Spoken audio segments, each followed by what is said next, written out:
So, can you talk about a bit about what fans can really expect and what they might be looking forward to the most in season 4? That Again, as you can sort of tell from the posters, there's a darker feel to the show. It's taken a different turn.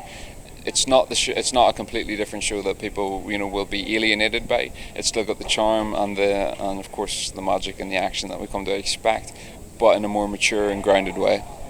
so, like, can you talk about how the magic is kind of approached on the set, as far as like the effects and things like that? Like, are you kind of always surprised when you see the shows like completed about how they actually look?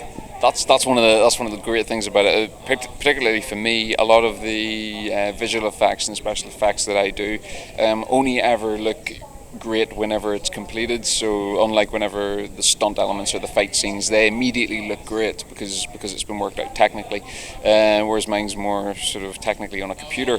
So but yeah, whenever you see the end result, it's so exciting. So the creature that you've been running away from in the woods suddenly is actually a lot bigger than you thought it would have been, and you wish you were running faster.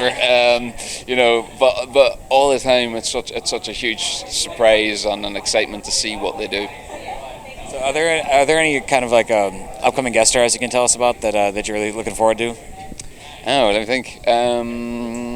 We've got a new villain in the show called Aggravain, who's played by Nathaniel Parker, and he's great. He's kind of there throughout the series, which is fantastic. Let me think of someone that I can reveal for you. We've got.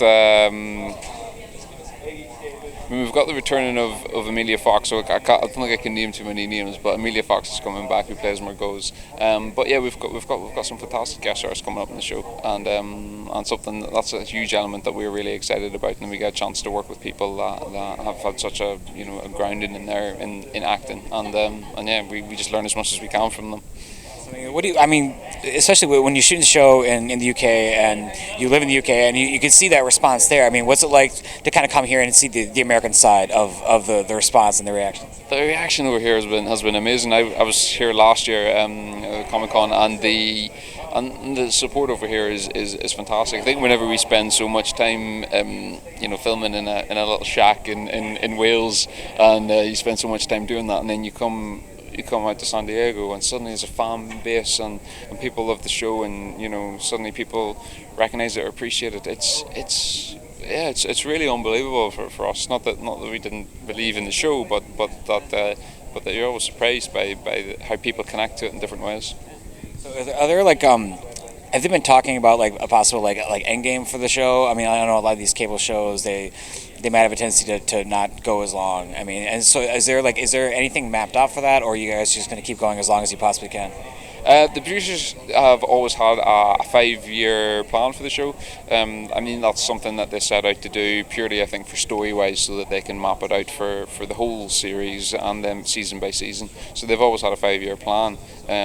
So certainly, if this season goes down as well as the previous ones, there will be another season. So yeah, hopefully, yeah, fingers crossed. There is an end in sight for their plan of it. Well, I remember Supernatural had a 5-year plan too, and they just got picked up for a 6th season. So. Did they?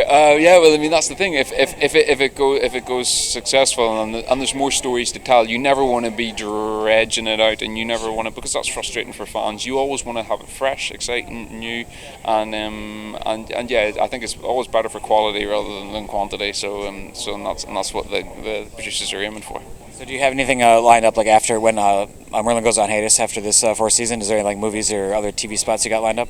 Nothing set in stone at this stage. I do have a film that is going to be released in the UK in November time called Parked, and it's coming out in the States the following year, I think around March time, and that's something that I'll be going around doing a lot of promotion for, and yeah, hopefully I'd like to do more theatre. That's my buzz. Can you talk anything more about your character in Parked? My character in Parked is a guy called Cahill, who is a Dublin heroin junkie, basically, who's living out of his car in a car park in Dublin, who befriends a guy who's doing exactly the same thing. Colin Morgan plays him, and yeah, it's a film about friendship and what it means to feel at home, and yeah, it's a comedy, heartbreaking drama. It's like a natural segue from Merlin. I mean, it really fits in. Yeah, it seems like a natural progression, really. Yeah, it's a huge departure, really, and it's I think anything where you can challenge yourself and look at a script and go, how am I going to do this?